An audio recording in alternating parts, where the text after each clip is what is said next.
You've tuned in or logged on or downloaded Tuesday's edition of CNN Student News, and we thank you for it. I'm Carl Azus. Wall Street's on a bungee cord. You've heard us mention the Dow Jones. It's an index of U.S. stocks that's seen as a measure of how the economy's doing. Yesterday's answer, all over the map. The Dow dropped dramatically at first, losing as much as 800 points. It recovered somewhat before the bell rang, ending the day down 369 points. But all this shows how shaky the economy is, despite the government passing the $700 billion bailout bill last week. All this is really rotten news if you're going into finance or investment banking.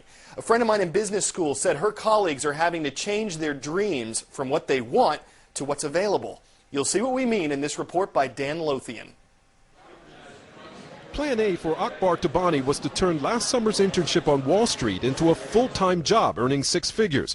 But the second-year MBA student at MIT Sloan School of Management ran into reality.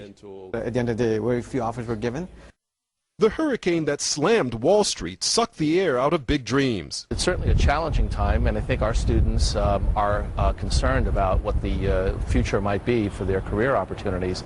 Inside the grad school simulated training room, we met with second-year student Benjamin Frankel. His high-tech startup went belly up during the last bubble, and the finance field he's headed into has imploded.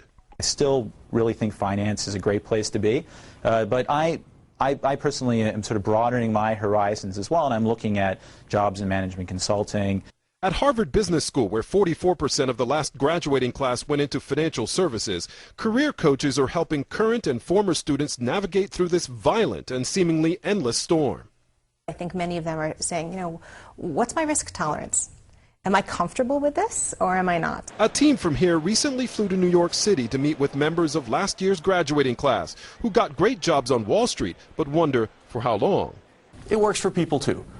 Some still in grad school are also worried that consulting or high-tech jobs might be harder to get because now they're competing for those jobs with more MBA students and more experienced workers.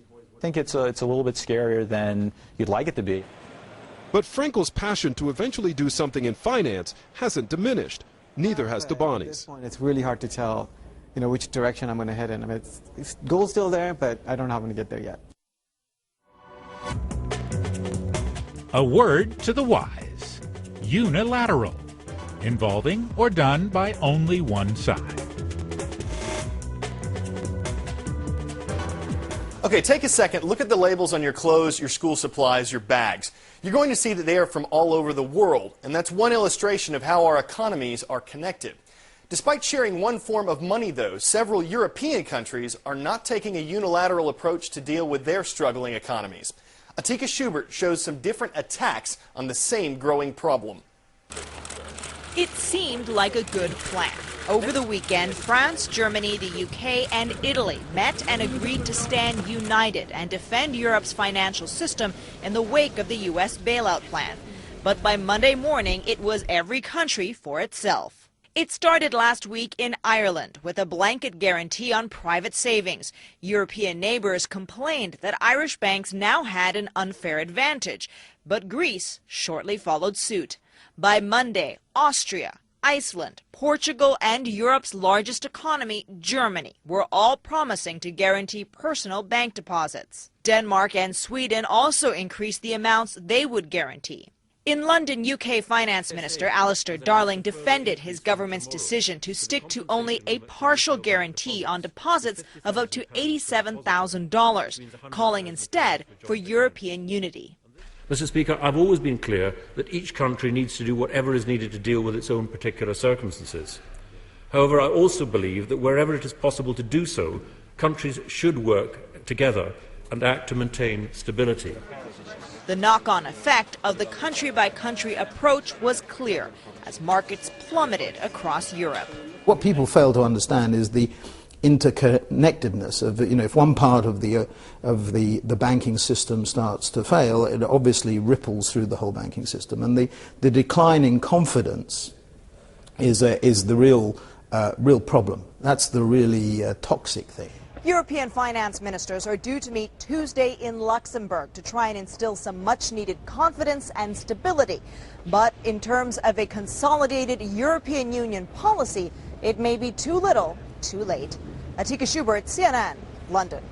Checking up on a couple other headlines: religious displays, terrorism, cuss words on TV. The Supreme Court is gearing up to review cases concerning all of these issues. Its new term runs through next June, and the decisions the court makes could affect our lives for decades. In the short term, though, we're keeping our eyes on a storm named Marco. It formed on Monday near Mexico's Yucatan Peninsula, and it's expected to pour as much as 4 inches of rain in southern Mexico. The country's government issued a hurricane watch, but as of last night, Marco was still a relatively small storm.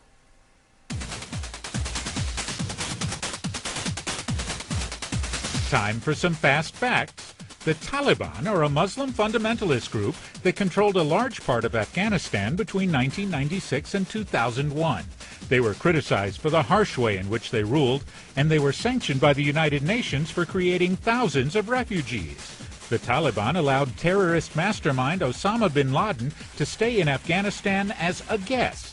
After refusing to hand him over to the U.S. after the September 11, 2001 terrorist attacks, the Taliban were attacked and ousted from Afghan rule. The Taliban still exist, and they're kind of at a standstill with Afghanistan's current government. See, Afghanistan doesn't think the Taliban can be completely wiped out by military force. The Taliban don't think they can win a war against the U.S.-led coalition that's currently in Afghanistan. So another country, Saudi Arabia, is getting involved. Its king recently hosted historic talks in Mecca between the Taliban and Afghanistan, the first step in an effort to bring peace to the troubled country. There's another form of talks going on tonight in the U.S. Just a little debate between these two men who want to run the country. To give you an edge, though, we've set up a free learning activity, a one-sheet on debates, video on debate history. It's a wealth of free resources, and it's all as close as CNNStudentNews.com. Hollywood, surprise, surprise, has always had plenty to say about politics. You could probably name a couple stars like Heidi Montag or George Clooney who've been vocal about whom they support for president. But a lot of movies also carry a political message, and Brooke Anderson asked whether these types of films could spotlight any influence on Election Day. Whose job is it to find these weapons? With the presidential election just weeks away, Hollywood is releasing a slew of politically themed movies, both from the left and the right. I love America. That's why it needs to be destroyed. An American Carol takes aim at liberals. Instead of Scrooge, it's a Michael Moore-like character who's saying bah humbug to America. Ruined the Bush name. Bush critic Oliver Stone's W is a fictionalized, unflattering portrayal of the current president. But will these films actually impact voters' decisions at the polls? I don't think that much of what people see on a screen affects them when they go into the voting booth. I think these movies preach to the converted. I think people who go to these films tend to already be on whatever political side they espouse. Other new offerings take a less partisan approach to government and policy. We want to keep the truth gagged? So be it. Battle in Seattle about the 1999 World Trade Organization protests was shown at both the Republican and Democratic national conventions. This film isn't a left or a right film or a Republican or a Democrat film. It's about Americans. It's about patriotic Americans standing up, fighting the power. The Lucky One centers on 3 Iraq War veterans returned home to the U.S., and Body of Lies targets terrorists. It's a dangerous, dangerous world out there, you know. Proof Hollywood's latest plotline mirrors real-life issues as the nation prepares to cast its vote. Brooke Anderson, CNN, Hollywood. Okay, you're handed $10, but there's a catch. You've got to do something with it to help other people. A Seattle credit union is trying this out with 2 goals. 1, show people it gives back to the community. 2, create a competition. People say on camera what they plan to do with the money. Viewers vote on the best plan. The winner gets $1,000 donated to his or her charity of choice. This is on our blog. Tell us what you would do with the $10. And don't say you'd give the 10 to your friend and have him give it to you. That's cheating. We'll look forward to your comments and see you tomorrow.